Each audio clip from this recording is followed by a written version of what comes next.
said I could open this safe in the dark. So this is where I prove it. What are you doing here, Mr. Sims? This is my office. If I choose to come here in the middle of the night, that's my business. But I don't have to ask what you're doing. You're robbing my safe, aren't you, Lance? Or do you, Ken? That's for you to find out. I won't bother. I'll let the police sort out which twin you are. Put down that phone. Put it down, I say! I'm sorry, Mr. Sims. I didn't mean to hurt you, but... Mr. Sims. Mr. Sims!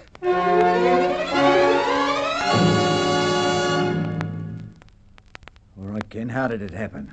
Well, I needed a few things, and I'm stony broke. I thought I'd borrow a few quid from old man Sims' safe. Borrow? Lance, will you listen? I didn't think he'd miss it, so after I dropped you off here at the club, I drove back to the office, let myself in with a key, and was about to open the safe when Sims walked in. But he wouldn't listen to reason. He was going to phone the police. Well, I pushed him away from the phone. I didn't mean to kill him, Lance. He hit his head on the wall and... Ken, you're sure he's dead? He's dead, all right. Let me think. I was here at the club. At least a dozen people can testify to that. But could they swear it was me and not you? I don't follow you, Lance. It's perfect. We're identical twins, right? Right. Well, people have never been able to tell us apart. Now, one of us killed old man Sims, and one of us has an ironclad alibi. If we each claim to have killed him, no jury in the world would find either of us guilty because they could never be sure. We'll both go scot-free, Ken. Oh, how many times did this make, Inspector? I dropped my brother Lance off at the club, and then I drove back to the office and accidentally killed old man Sims. No, you got it wrong, Ken. I dropped you off at the club, then I drove back. That's enough. Quite aware that you worked this out between you and that one of you couldn't have done the killing. But which one, Inspector? I don't know, but I intend to find out. Now, we've checked your movements for the past fortnight. You go to the office together and you leave together. If you aren't going to be in each other's company, one drops the other off and collects him.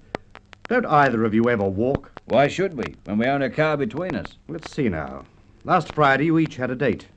Ken, you picked up your girl, then you collected Lance's. You dropped Lance and his girl at the theatre, and you and your girl went to the stadium. Why was that? Oh, very simple, Inspector. My girl's the arty type, and Ken's likes sport. And this week on Tuesday, the same thing happened. You and your girl went to a concert while Ken took his girl to a night basketball game.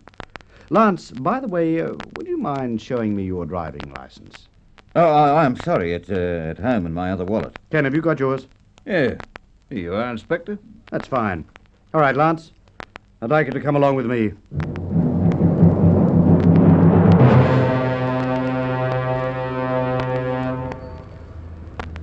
What kind of a game is this, Inspector? Where are we going? Just here.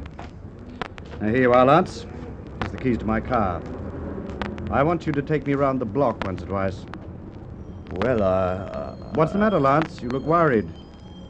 Looking at that report on your movements, it suddenly struck me.